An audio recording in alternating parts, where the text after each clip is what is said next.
What is going on, y'all? My name is Jay Faith, and this is the Right Mind Wednesdays podcast where we make connections through conversations, sit down with people, and just have these wonderful, beautiful conversations and learn about people's journeys that can help others in the same field grow and learn and be successful in whatever it is that they are trying to do.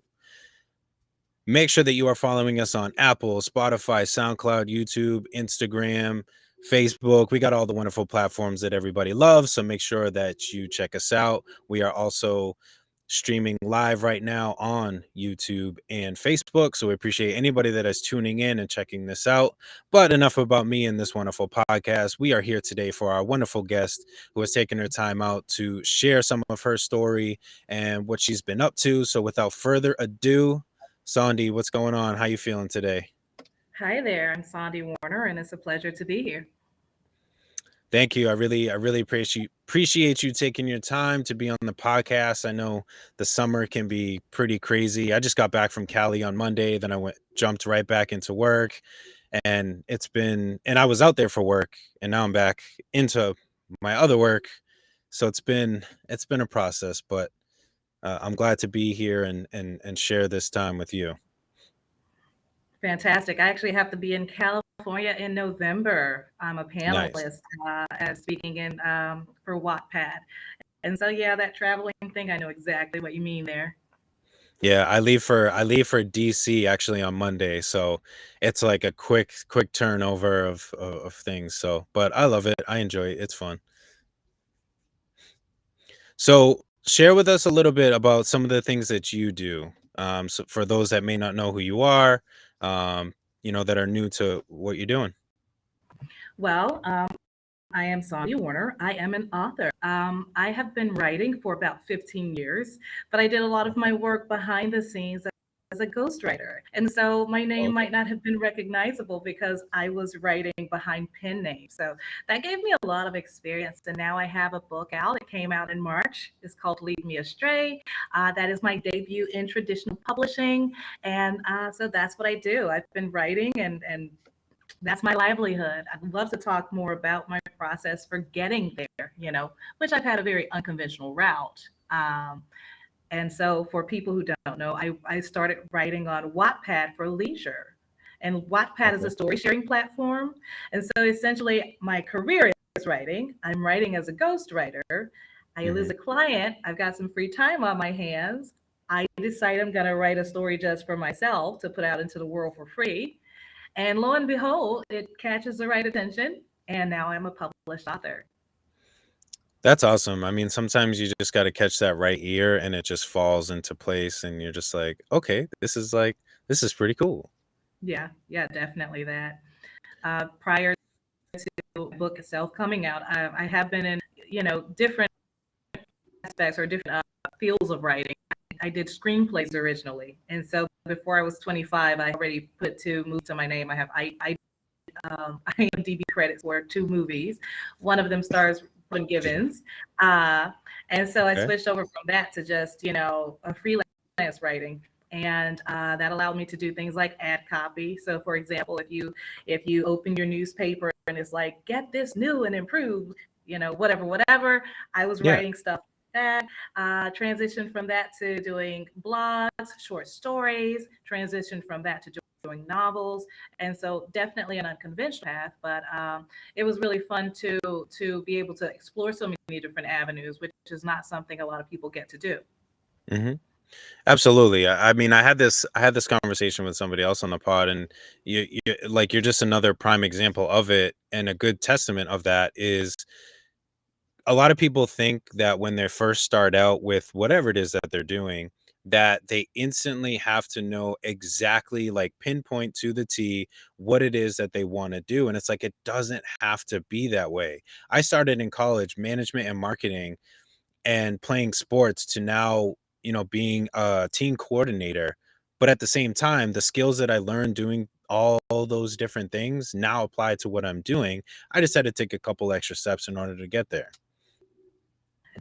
Absolutely. And that's actually a testament. I people all the time. Everyone's looking for their big break. That there's no such thing really. Your big break is a series of small steps that you're taking along the way that you might not think is a really important thing, but you hit the nail on the head when, I took from this area, I learned how to do this thing there, and I learned how to do this thing in another area. And now all of those skills kind of come together to make you more effective at the job you're doing. So you're absolutely right when it comes down to it. No, I don't think anyone, especially young adults who are kind of already feeling the crushing weight of, oh, I'm supposed to know everything about adulting. No, I don't think that you're going to know for sure, for certain, what you're going to do in your career field. And it really is about just getting out there and doing what makes you happy until you find your space. Exactly, exactly. I mean, I'm still trying to figure it out sometimes, like, what it is that I want to do. I mean, I've definitely found a good niche with music and also being a teen advocate, but I'm always trying to learn more. I'm always trying to see like what other passions are like dive deep in this brain of mine that are just waiting to explode out. So I'm always trying to seek new opportunities, try new things that are a little bit different as far as the creative side, and trying to just see like what else clicks. I mean, I never want to just end the cycle of creativity. I always want to keep that going. That's a really smart way of looking at it, especially when you take into consideration that a lot of people think of their career as making a living, something to make a living Mm, from. And I think that when we begin to look at our passions, or we use, especially for creatives, when we make a livelihood from our passions, we can really quickly kind of switch out of that innovator mindset and out of that mhm. creative mindset into a kind of rigid framework where I'm just this, or I'm just doing that.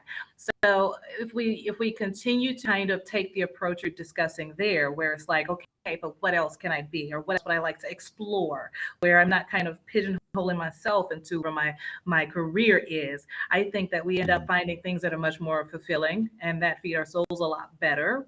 And I also think that it really keeps us sharp, because of course, if I Absolutely.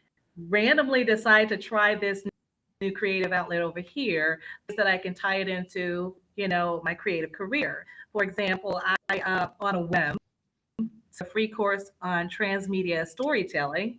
And for anyone who's ever heard of that, it's the kind of thing where, there's a movie out, and then there is this in the real world type scavenger hunt or game that you can play to find out more about the movie. That sort of thing is transmedia storytelling, where I am taking a set story, bringing it in the real world, and making it more immersive in some kind of way.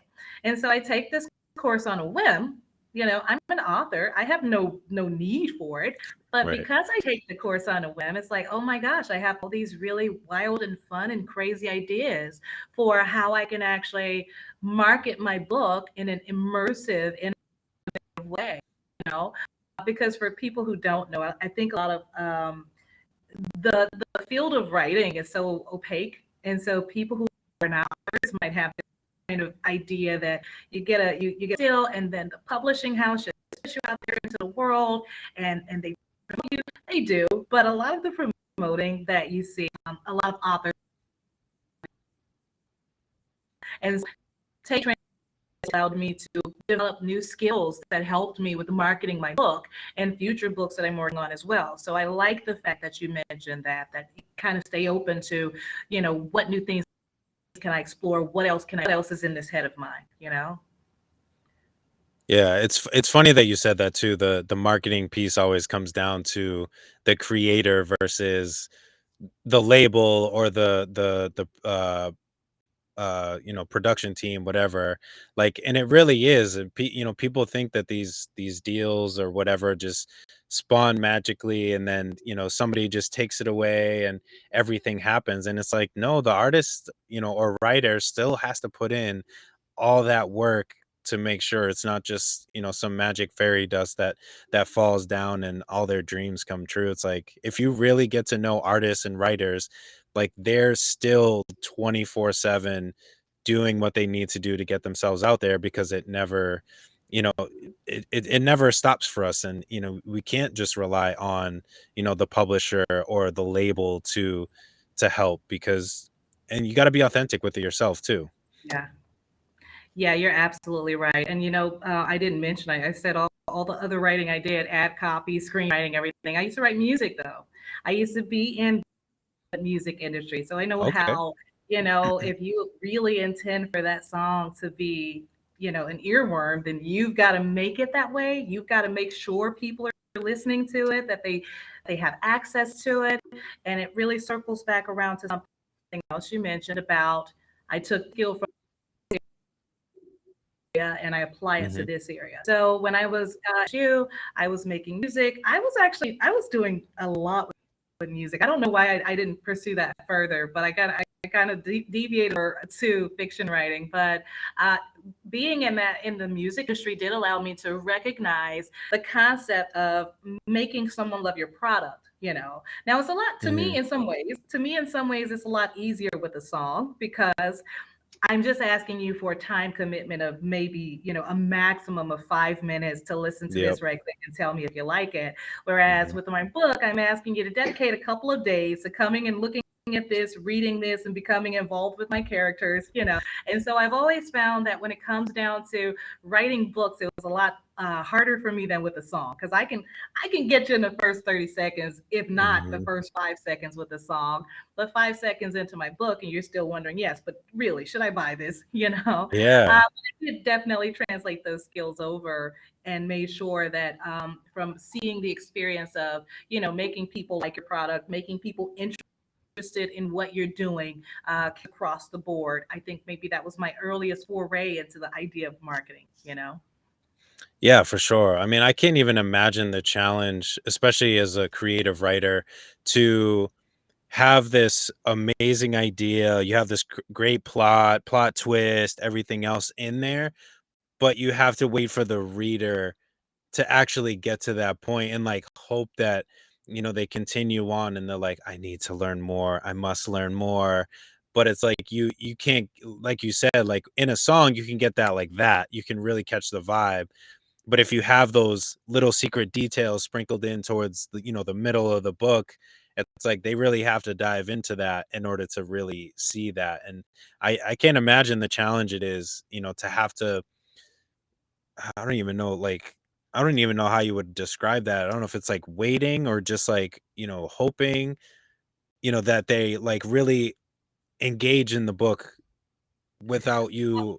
I'm going a roundabout way of saying it, but I think you know what I'm trying to say. Yeah, no, you're hitting it on the head. Just it's hard to explain that process of what is that magic that will make a person really want to invest their time in something that they already know is going to take a real time commitment. And so Hmm. for a lot of authors, it's that first line of the book. It's that first line, that very first sentence.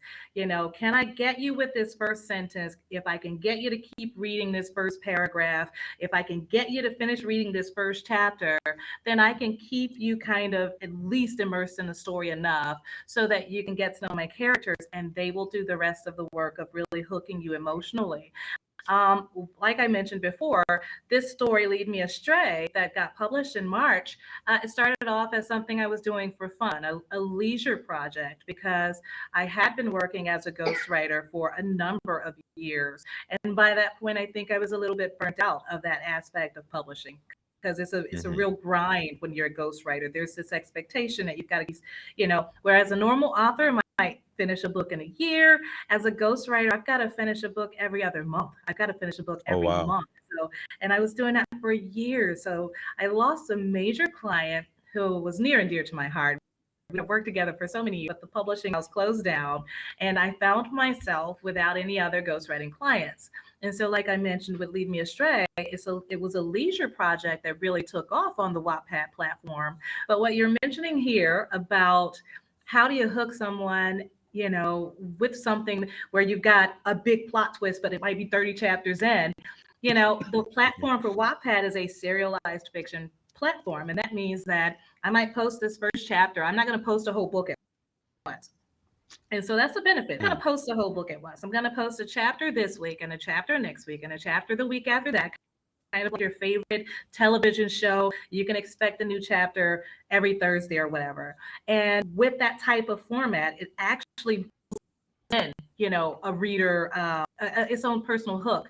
You close each Mhm. chapter with something that the reader really wants to know. There's no part of the book that is written in such a way as like this is all one continuous story. It's written in a way like, and now you want to know what's going to next, so you better go to.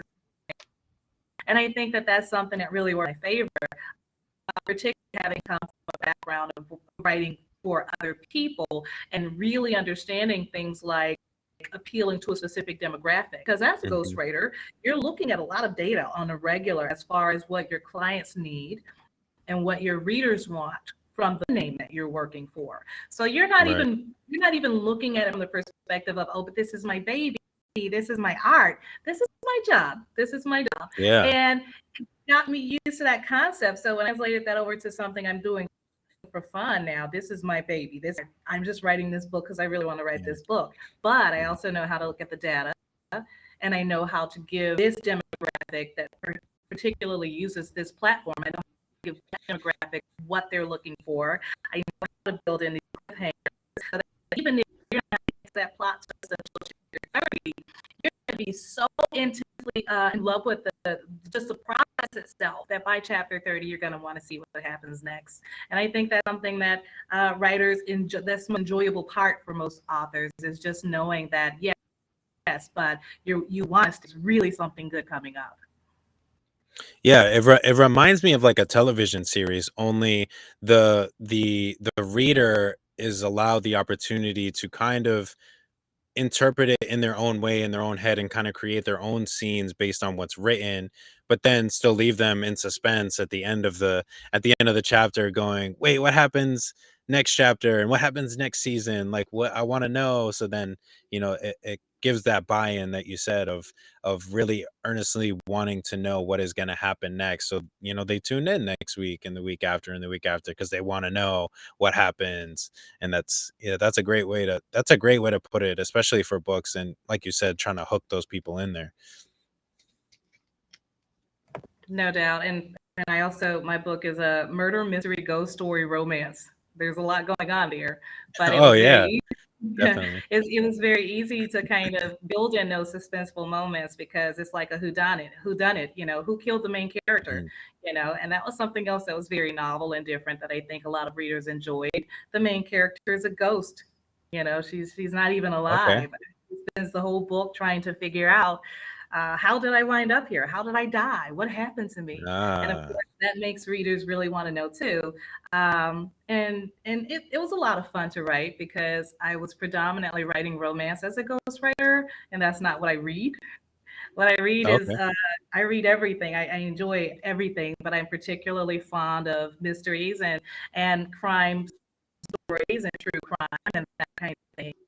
So it really was a fun opportunity to see because it's actually, to me personally, it's a lot easier to write a girl meets boy romance than it is a whodunit mystery because I have to know Mhm. who did it and I have to mislead you every step of the way. Right, right. Without giving it away, yeah. Exactly. And also just little tiny tricks you have to know how to do things like foreshadowing. And that's for people who are watching this or listening to this and they want to really know something about the authoring process. You've got to understand foreshadowing. Most people watch a movie and they're like, oh, there was a massive plot twist. I never saw coming. But you did. The impact is Mhm, satisfying mhm. because the creator has dropped in something little nuggets along the way so that when you do get you'll be like, oh, why didn't I get that sooner? And so mastering that ability to foreshadow what's coming ahead without actually giving away what's happening was also a really fun part of that process. And I think that for newer writers, I always tell them the best way to really hone your craft is to just literally just keep writing because I Mhm. don't really know any authors who are under who are at their peak permits. Even the best authors who are under 30, as great as they are, a little bit older. That's why I really encourage that process. That particular where you can't feel like, oh, no, I'm too old. You're actually probably to really think that you're getting Yeah, absolutely, absolutely. It's always interesting to see somebody's creative writing process. Obviously, you know that I make music, and it's always just interesting to see how somebody's creative process develops. I remember growing up, I loved mystery books. I love the Hardy Boys. Like that Hardy Boys was my thing, and I would always just continue reading those and just going like, okay, like what's it gonna be this time? Who's it gonna be? And trying to figure out who, who stole the thing or who killed the person or whatever. Like I always love those mystery books that just keep you in suspense and wanting to know what is gonna happen next. Absolutely. You're speaking my language now because I love the Hardy Boys, the Boxcar Yeah. Kids, all of those. And it Yeah. was at that phase, they were ancient already, when I Yeah. was Yeah. a kid. But I liked them so much because they weren't doing much in middle grade during the 2000s, the early 2000s. They weren't doing a lot with middle grade books and the type of stories that they had been writing in the 50s. So you're definitely the Hardy Boys, definitely interested in those types of stories. They were kind of my bread and butter growing up as a kid. Like I just had to have that. Yeah. Yeah, I have like a whole series. It's like probably like 20, probably 20 to 30 books, within the Hardy Boys series, just all in order. And I would just rip through them, just going, all right, next one, next one, next one, next one. Let's go. Let's keep it coming. I'd probably still pick it up and read it today. You Mhm. know, it's they're just that good. But so I wanted to get to this question from a friend of mine that has been on the podcast. He lives out in Chicago. Shout out to his name's Red X Lion. I wanted to throw this out there, make sure that I got there for him. So the question that he had was, I'm a little late to the conversation. Not sure if we covered this, but was wondering, was there an important mentor to you, and what did you learn from that you would apply to everyday life?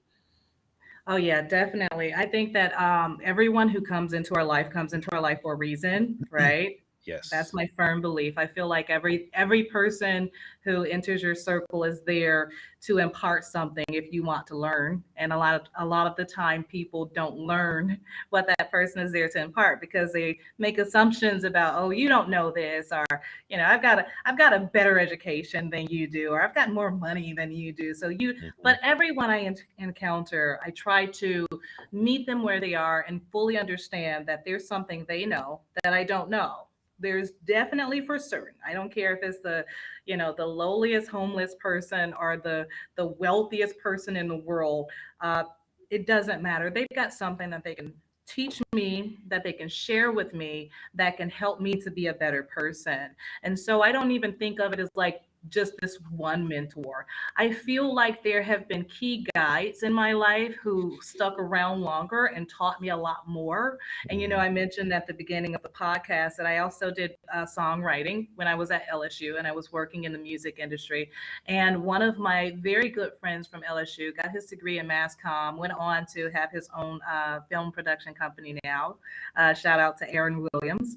And I feel like he taught me a lot about what it meant to not make an assumption about yourself Mm. because my good friend wasn't from the wealthy side of town, and yet here he is at the flagship university for our state. Right. He wasn't your star student 4.0 person, and yet here he is excelling at his studies. Why is he doing so well? If you look at his profile, he shouldn't be. He's doing so well because he believes that I can and I should. Yeah. This is supposed to be for me, that there is no particular profile that needs to be, I might not fit the profile to you, but I fit the profile to me. And so, what I learned from working so closely with someone who came from a background that most people would say he's not going to make it, and seeing him shoot so high and knowing for a fact, whereas some people think a lot of stuff happens to you because you're lucky. When you're behind the scenes, luck does not exist. It happened for you because you worked and you worked hard. So he taught me that. He taught me not to look at where I was from, not to look at my background, not to look at my GPA, not to look at, other people's expectations of me, but to simply accept within myself who I wanted to be and then just shoot for that. Yeah, I was fortunate in some ways. I'm not going to call it lucky because, like I said, everyone who looks lucky worked really hard. But I was Yeah. fortunate enough to have a really high IQ. I graduated from high school and started college at 16. Nice. Nice. I was fortunate to be in that top 10% of my graduating class. I was fortunate to have that kind of thing to boost my confidence because confidence is about knowing what you're capable of. But there's such a big difference between confidence and having self confidence and having self worth. And so, one of the Mhm. things that my friend taught me was, listen, I'm not just capable of this, I deserve this.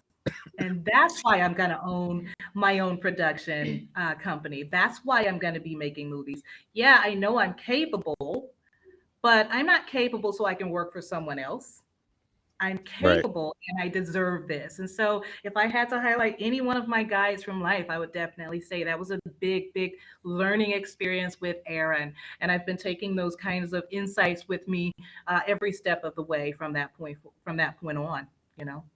Yeah, definitely. I mean, you can't count people out, even including yourself, because you Mhm. never know what you're capable of. I think we, kind of touched on that a little bit earlier, but I definitely agree with you that there are certain people that come in your life for, even just a brief period to teach you something. And sometimes people think, oh, they're out of my life, like they meant nothing to me type of deal. And it's like, but you have to flip that narrative and look at and say, okay, what did I learn from this process? And maybe sometimes, even if you didn't end on a bad note and they just, spaced out of your life for whatever reason, like look at, maybe why, or look at what came from them being in your life, and you'd be surprised, what you can find, and you'll probably realize and find that it's more of opportunities of growth than it is a decline in yourself.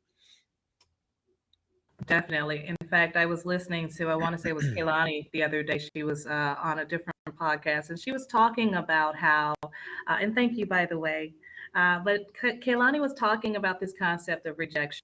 And, it kind of applies to what you just said about some people kind of phasing out of your life, but you still having to look at and see what was the experience, what did you learn, if they did phase out of your life, if it was on bad terms, if it was on good terms, what was it that were you instrumental in them phasing out of your life, that kind of thing as well. Mhm. um, but what she said about rejections was that sometimes we have to understand that the rejection is the blessing, right? Mhm. And so this doesn't apply to specifically people, because sometimes people are just there for a season. That's just it. You Yeah. didn't do anything to phase them out. But definitely, it just made me think about this concept. Some people will kind of be really sad about, I didn't get that job, or I didn't get, I didn't get that award, or my album's not doing as well as such and such is. And particularly in the author world, it's a world full of Mhm. rejection. I kid you not.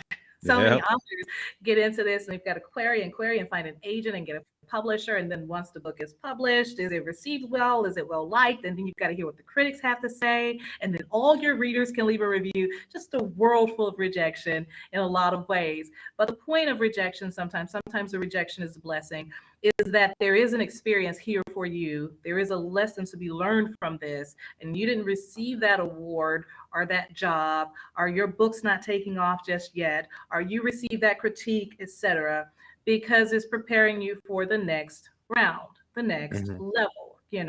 Far be it for you to get that job you really want it so badly that you're really not ready for it, and you get there and you Yeah, can't do the job. exactly. So definitely that, in terms of even just people phasing out or rejection in general, that was something that leaped out at me when you mentioned that. Yeah, it's definitely sometimes a hard pill to swallow for a lot of people, even myself, obviously being in the music industry, I'm sure as an author, and it's crazy that you kind of mentioned those things because like this past week, there was a performance that I was supposed to have.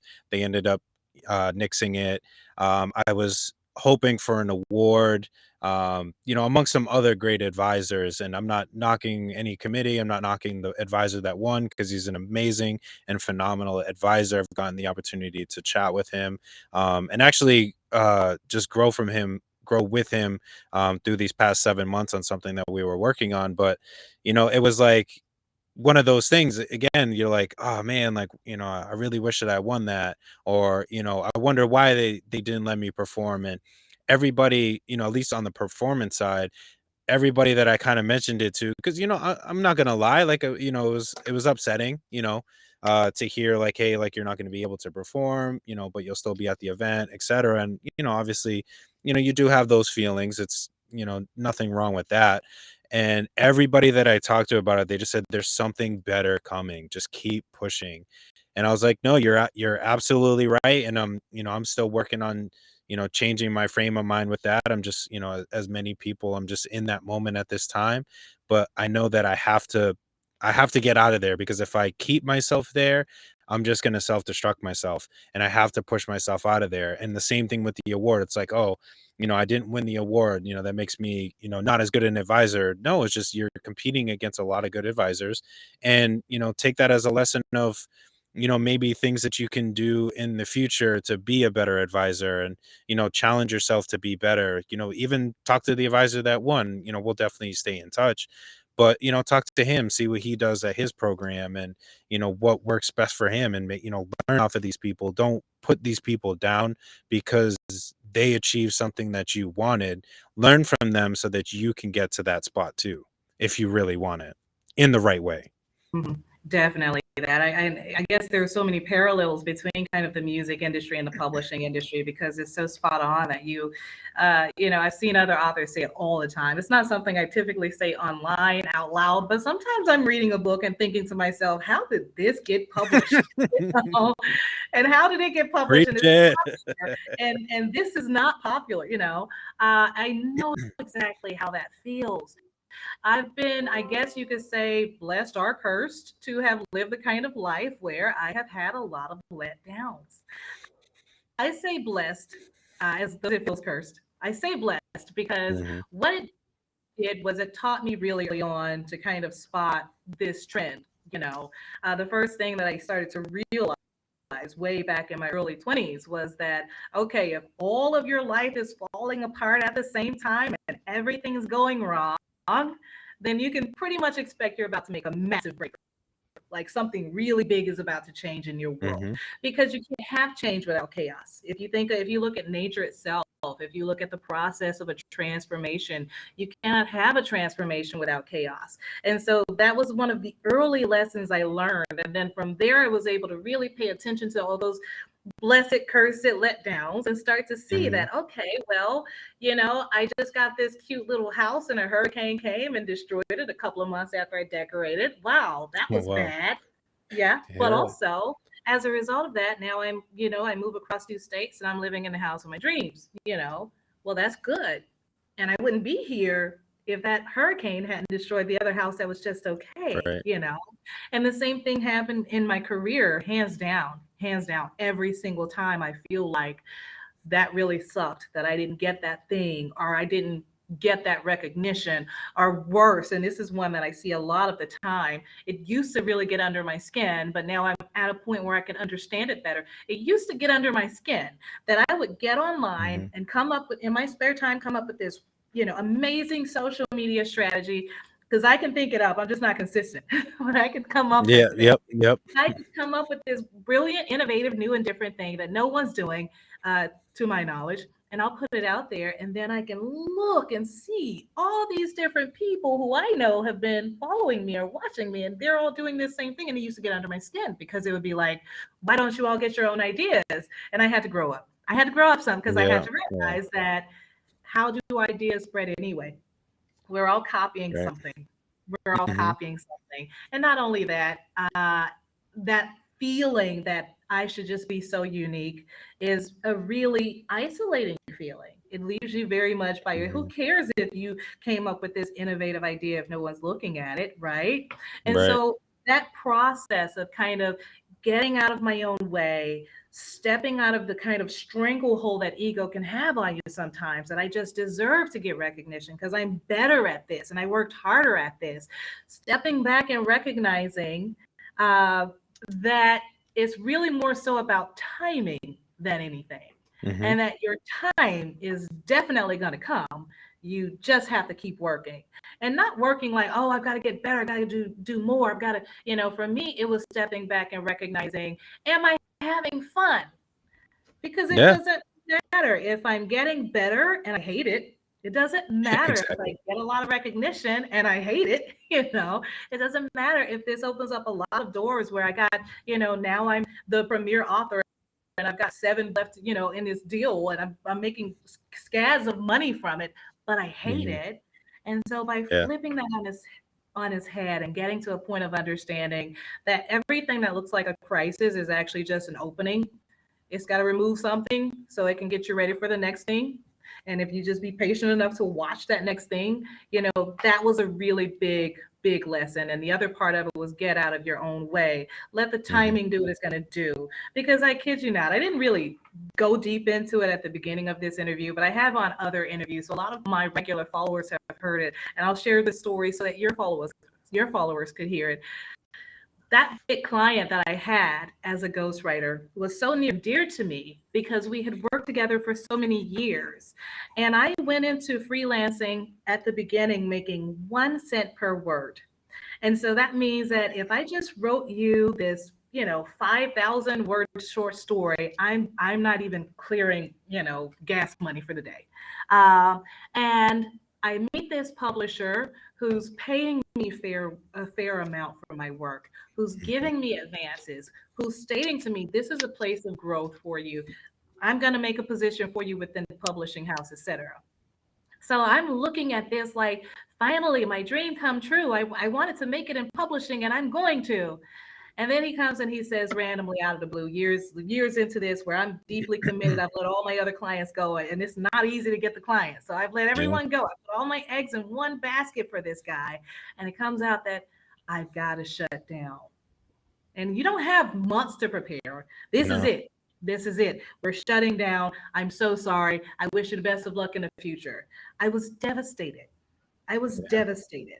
I was crushed because not only have I lost a really good paying client, no, it's not very easy to acquire new ghostwriting clients. It's really a really big thing to dive into that. And so Hmm. I'm sitting here and I'm depressed because, yeah, I did just move across 2 states. I'm in a new place. I have a house. I got to pay for this. I got to take care of this. I have 4 children. I've got a family depending on me. What am I supposed to Excuse me. do? So now this devastation is a lot bigger than just ego. There's a lot Hmm. on the line here. And yet, what is the message that I had to learn in that process of what was the universe trying to tell me? What was I trying to learn from this experience of loss? Well, I lost what I thought was my dream. I thought my dream was going to be to come over here and work for you in this publishing house and make a little bit of money. But that wasn't my real dream. That was when I Hmm. was a kid and someone asked me what I wanted to be when I grew up. I wanted to be an author. I wanted to see my name on the book. I didn't want to be a ghostwriter. I didn't want to be behind a Yeah. pen name. And so by that being moved out of my life, I went into such a deep depression that it was my daughter who comes to me, my young teenage daughter. I think at the time she was 14. She comes in and I'm walking around in a circle in the living room, just going stir crazy. Like, what am I going to do? How am I, to myself? They don't know the actual real feelings I'm feeling. They Yeah. just see in there walking around watching, TED Talks and listening to Ava DuVernay speeches and sitting there like, what am I gonna do, with my writing career? And she comes and she sits down with me and she says, Mom, listen, if you want to write, just write. Don't worry about a client, the markets, or making money for it. Aren't you doing this because you just enjoy writing? Well, yeah. Well, then just write. And I'm Yeah. like, yeah, but how am I going to make a living? That doesn't have anything to do with writing. Go get a job. But if you want to write, just write. And Hmm. that was the single best advice she could have given me at that point. Because when we're talking about having to learn from the rejections, when we're talking about having to learn from not getting that thing that we thought we really, really wanted, we're talking about I'm sitting here with the weight of the world on my shoulders because I thought I wanted to work at this publishing house that has just gone under. And I get this advice to just write. And that's why I said I look at it as, am I having fun? Yeah. Because once I started writing and now I'm just doing this for fun, people are reading this for free. I'm not making any money off of this. I'm not making money from ads, revenue, or anything. I'm putting this whole story out here for free and people are enjoying it. And that's making me happy because at the core, as a creator, as much as you want money so you can keep creating. But at your core, Right. you create because that is who you are. You're made to create. And so from that, I'm doing something now because I enjoy it, because it's fun. I'm getting over the rejection. I'm giving myself the space to understand that maybe that thing just wasn't for me. But I had no idea. And that's the part that I really like imparting to other people. You don't know what is for you, you just know what wasn't because it was removed from Hmm. your life. And Right. so I know that this book that I'm just writing, it literally it's one of the first books, adult books published by Wattpad. One of the first adult books published by Wattpad. It is one of the first books of its kind. It's a very novel and unique kind of storytelling. Look up "Lead Me Astray" when you guys get the chance. It's on Audible. It is at Barnes and Noble, everywhere books are sold. Amazon. Check it out. Very different type of premise, but I had to lose what I thought was my dream. I had to lose what I thought was a good deal because now so many doors are open that never would have opened without me letting that part go and just Mhm. doing what made me happy. Yeah, I mean, I was kind of in a similar space towards the beginning of the year of losing that love for making music and just enjoying the process of making it. I was like, all right, I got to get another song done. I got to do this. I got to do that. I got to market it.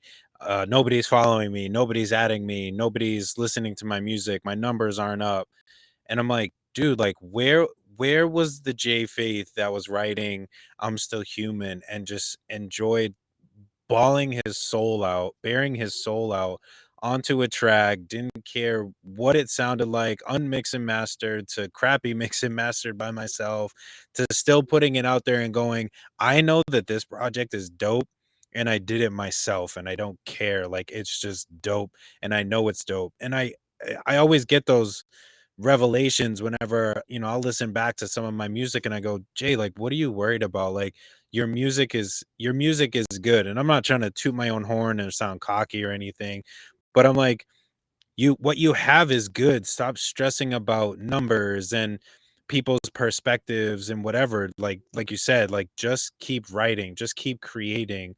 Like it's gonna happen. And I think once, and even sometimes even now recently, like, I have my moments, but it's like if I can just let go of that expectation of, I have to have a certain number, I have to have this, I have to have that, and just let it flow, like, I think it'll just be so much better, and like you said, like, I just enjoy writing, and I feel so much more free just allowing people to have it, allowing people to read it and experience it and enjoy it, and that's where I get the love from instead of just being like, numbers, numbers, numbers, numbers, numbers. It's gonna kill you if that's all you think about, because you're always gonna be searching for that higher number. You're gonna get 10,000, then you're gonna want 12, then you're gonna want 15, then 50. And it's like it's never gonna end. Just like you said with money, like it's never gonna end. You're gonna want thousands and millions and billions, and like it's gonna be tiresome. But if you can just wake up in the morning and just be happy with creating regardless of the the reception, then you're doing what you really care about and you're living a fulfilling life. Absolutely, absolutely. Especially one of the things I used to say too is about contentment. I think we live in a culture that does not value contentment. We live Mhm. in a culture that makes it seem like if you're content in life in some kind of way that you're underachieving. I just disagree. I feel like if you can't be content with what you have, then you'll actually never be happy.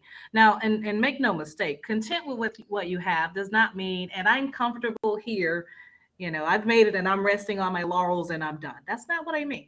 I mean Mhm. contentment in the sense that I can recognize and be grateful for what I have. Because Exactly. once you accomplish that, then you can be grateful when you get, you start off and you get 1,000. You can be really grateful about that 1,000 followers. You can then get 15,000 followers. And it's not that I'm resting on my laurels and I'm done and I don't need any more followers. It's just that I'm actually genuinely grateful for these followers. So if I get more followers, fantastic. But if I don't, this is a fantastic number for me. And that sort of process of learning how to be content in the spaces without having to allocate, is this good? This is good because I have it. This is good Mhm. because it's mine. That I think is a faster route to happiness. And I apply that across the board from money to success and achievements to accolades to followers to engagement, etc.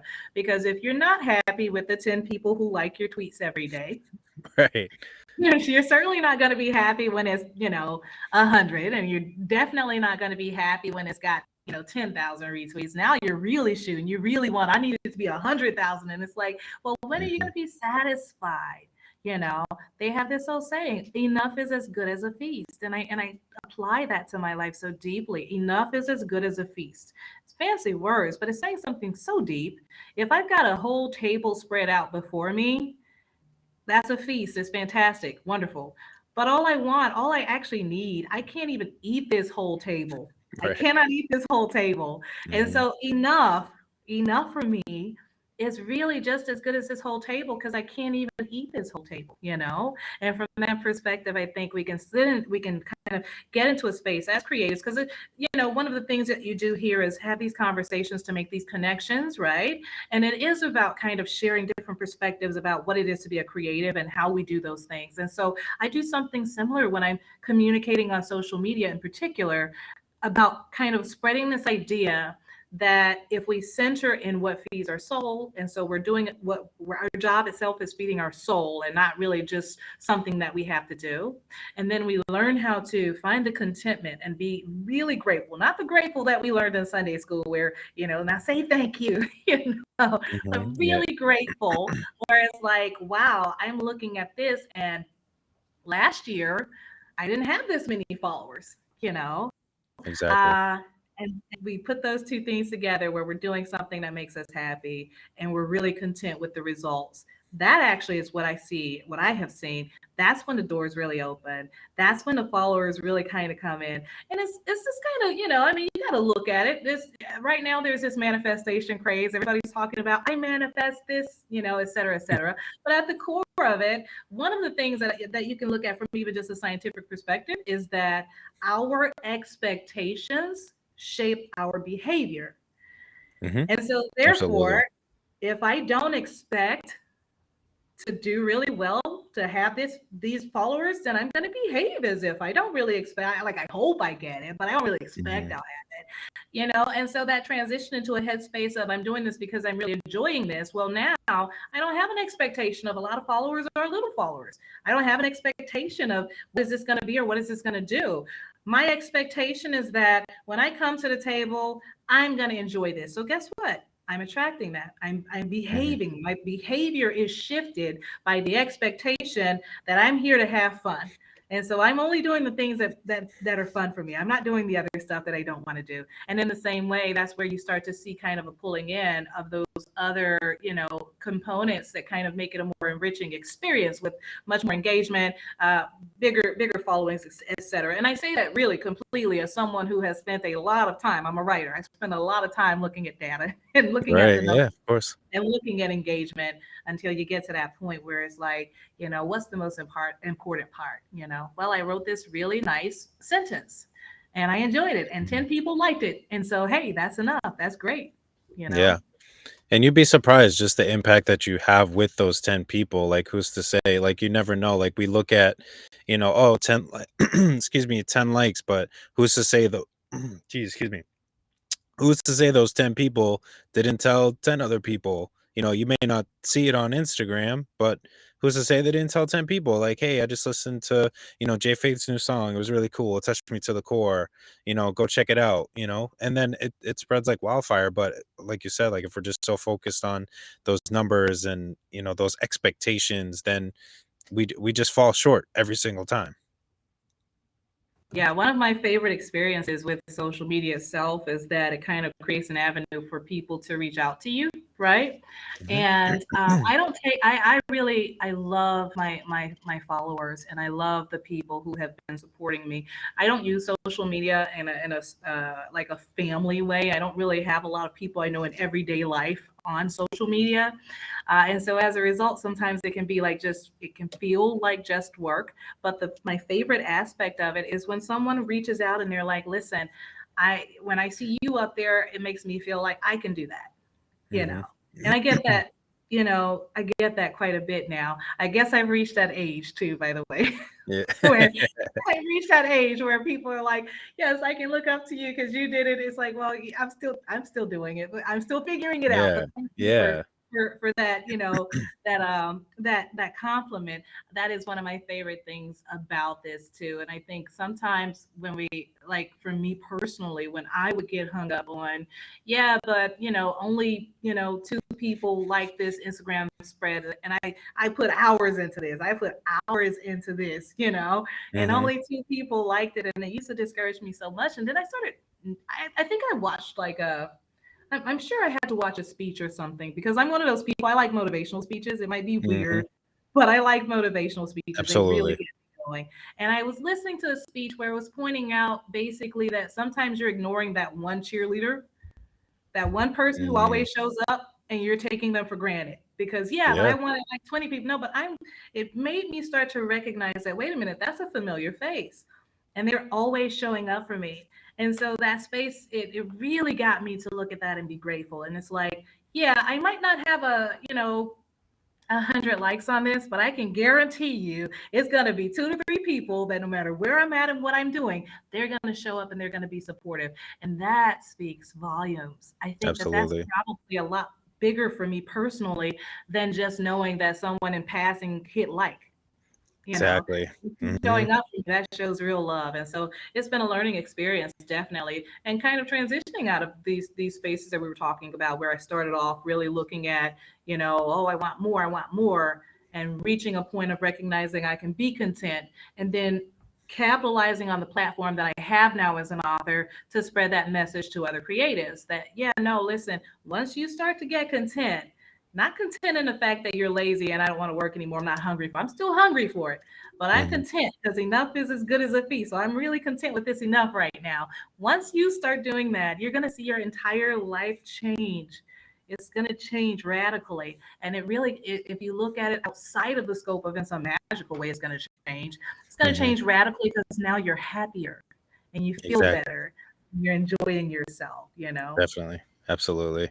Yeah, it's crazy. I wrote one of the lines that I wrote on the upcoming album that I'm working on right now is I'd rather feel love from someone who has my back than from someone who was scrolling and they might have double tapped. You know, That's amazing. I love that line, and it's so spot on. it's That's just amazing.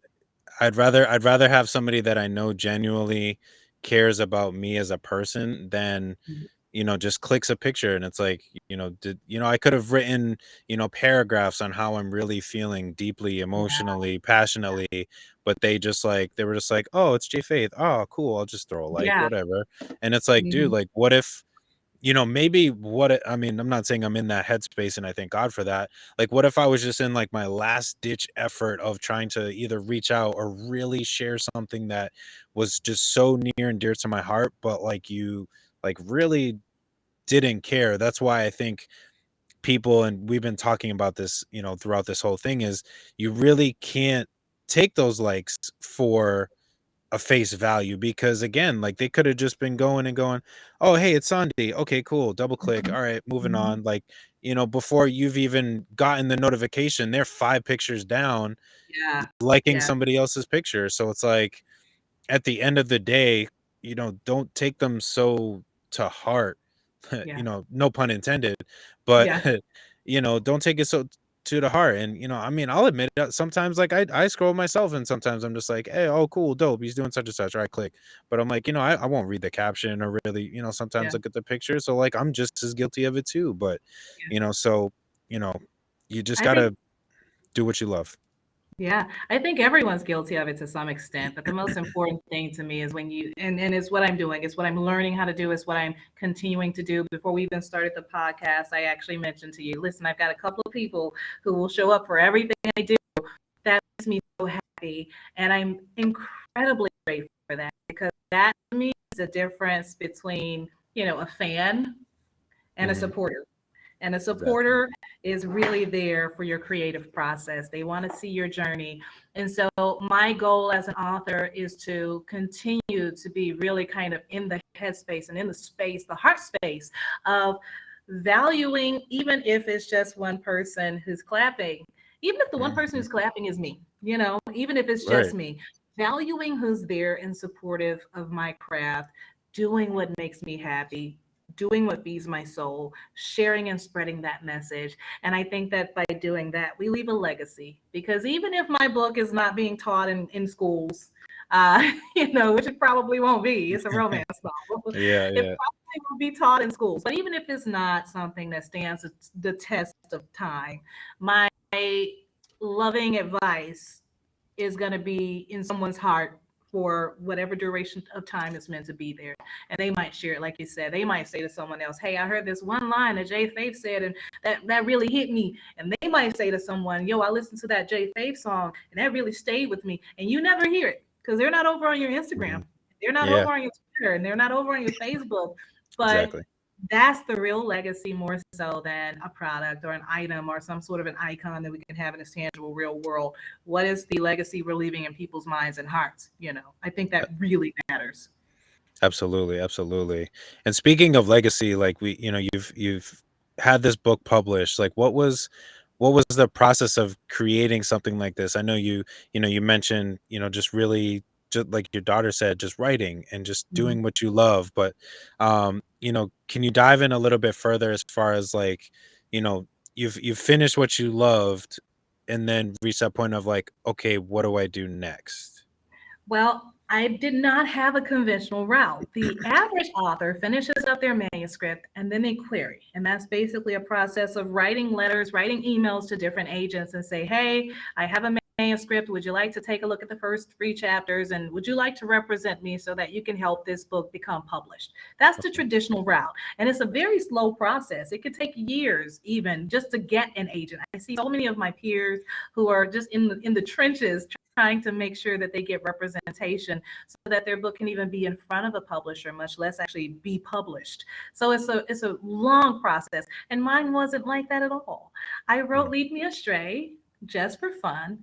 Wattpad is a multinational story sharing platform. And at the time, I started posting this story in 2018. So this is many years ago. I started posting it and I completed the book in 2019. It took me a full year. It doesn't usually take me that long to write because as a ghostwriter, there was no way I could have a whole year to write a book. I had to knock them out in a couple of months. Yeah.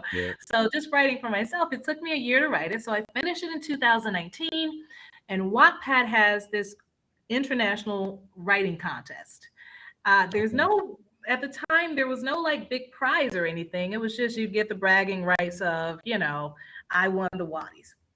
And Mhm. there'd be multiple winners in just different categories, but across, I can't remember. I want to say, I don't remember the numbers. I know it was in the millions. And so in the millions of submissions for this story, for Wow. this contest, I was one of, I think it was 52 people total to win. Well, I win the Waddies, and then I turn around, and a month later, I get a notification that actually, Sondi, we want to put your story in what's called the Paid Stories program. And so that means that a digital version of your story can be unlocked on our platform for a minimal amount of money, and people can read each chapter. So now you'll be making revenue. And that was already really great. I was content. I was Okay. like, that's Yeah. amazing. And then I get another, I start looking up, and Wattpad decides to open up a publishing house. They didn't have that at the time I put the book out. In 2020, they came out with their Wattpad Books publishing link, but it only published YA books, young adult books. Well, my Mhm. book is an new adult romance, so there was no way they were going to publish it. And I remember thinking, oh wow, that's really great that they're publishing YA. I wish my book could get published, but I don't really. It just doesn't even, because I didn't have an expectation for it. I'm already thinking it's Mhm. fantastic that it's in the Paid Stories program. Yeah. And then at the end of 2020, or yeah, at the end of 2020, or maybe end of 2020, I get a phone call, and they say, well, you know what, we're going to publish your book. And I'm like, oh, I knew you were going to call me and tell me that. They're like, what? How did you know? And it's because, well, yeah, no, a couple of days ago, I had a dream that some work that I had already done, something I had already done, was about to change my life. Random dream. And Nice. the dream literally was that something you've already done is going to change your future for your entire family, forwards and backwards. And lo and behold, they call. And I'm a Wow. published author, and there's so much more going on in the background. I Of cannot course. wait to talk about all of the other things going on in the background. But right now, I'm working on book two to the series, and so I've started the same process again. I'm posting it for free on Wattpad so that people can dive into that story as I post it, and I have every hope that it goes just as far as Lead Me Astray has, because this I've got a lot coming. It's definitely in Yeah. the pipeline. I'm really happy about it.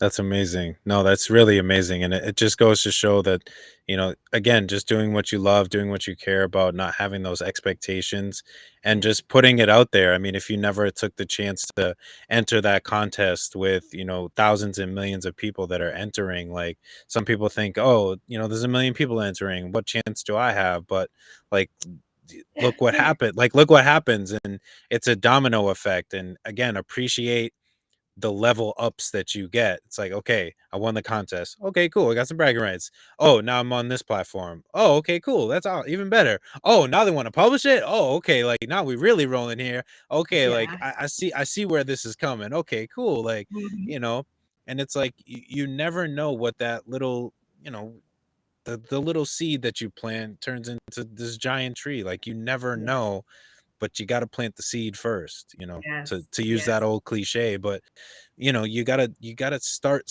you gotta start small, like, Yeah. and just trust it. Exactly. Exactly. For those that may not be familiar with it, and including myself a little bit, what can you share about the book itself without, giving away who done it? I will never give away who done it. It's actually really well hidden in there. No Nice. one had guessed it. No one. None of my commenters, none of the people, everyone in the reviews was like, I didn't see that coming. But this is a story about this 19-year-old girl who is the daughter of a celebrity director. And she's out with her younger sister at the very beginning of the book.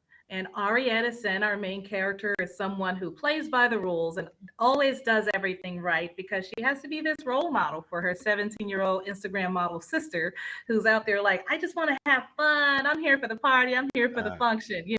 And Ari's like, no, I'm a chemistry major. I'm here to keep you under control. While she's out at that party, she encounters someone who's got some very ulterior motives, uh, and she does not make it out alive. And so it might sound like a spoiler, but it's actually built into the story. Ari Edison is a ghost, a 19-year-old ghost. And the story is set in New Orleans, Louisiana, with okay. a supernatural city overlaying it called Overlay City. And so Ari the ghost finds herself in this paranormal space. She encounters a an empath, a supernatural empath who has the ability to absorb other or feel other people's emotions, and they actually manifest in a form of what's called synesthesia, where they can feel other people's emotions and it shows up as ink blotch colors in their consciousness, so they can always know kind of what zone you're in and how you're feeling. And so she encounters this character, Miss, and they both run into the werewolf detective who is actually investigating Ari's death on the human side and on the occult supernatural side. So the three of them come together and romance ensues. I write polyamorous romance. And so rather than it being this love story with a couple, all three of them fall for each other as they try to solve the mystery of what happened to Ari. And I have gotten lots of really fantastic feedback. I have a wonderful team of actors on the audiobook over on Audible as well for my readers who prefer to listen in. It's an exciting story. It is a murder mystery, ghost story, romance. Lots going on there, but I think that I kind of pulled it together in a way that's pretty effective. And so, whenever you get the chance to, I would love for people to check it out. It's wherever books are sold. Absolutely, absolutely. Thank you. And again, congratulations for the publishing of your book. I know that's a huge feat and definitely still something to be celebrated, even months down the road. Keep celebrating those moments, keep enjoying those moments, keep embracing it and loving it. That's amazing news. I'm happy for you. I'm glad that, where, you're getting those steps that you've, put a lot of heart and love into and passion into and, seeing them come to life. Thank you, Jay Faith. It's been a pleasure talking about this with you. And also, I am really excited to see what you've got coming out next with your music. Thank you. Thank you. I really appreciate it. And again, I want to thank you one more time for your time and just sharing. I mean, the testimonies, the stories, definitely some great and amazing wise words that a lot of people can use towards their life. Even things that I've taken for myself, I'm going to put in my pocket, keep there, that I will pull out and use when I need it. Because it was definitely some great advice that you dropped on everybody that's here. So I appreciate everybody that has tuned in, listened, and been able to receive that. Hopefully they check this out later and can really embrace some of the great things that you said today. It's been a pleasure. Thank you so much, Jay Faith. Thank you. Thank you. Well, that is just about our time for this week's podcast. Again, I want to thank everybody that has tuned in. Make sure you check us out on Apple, Spotify, SoundCloud, YouTube.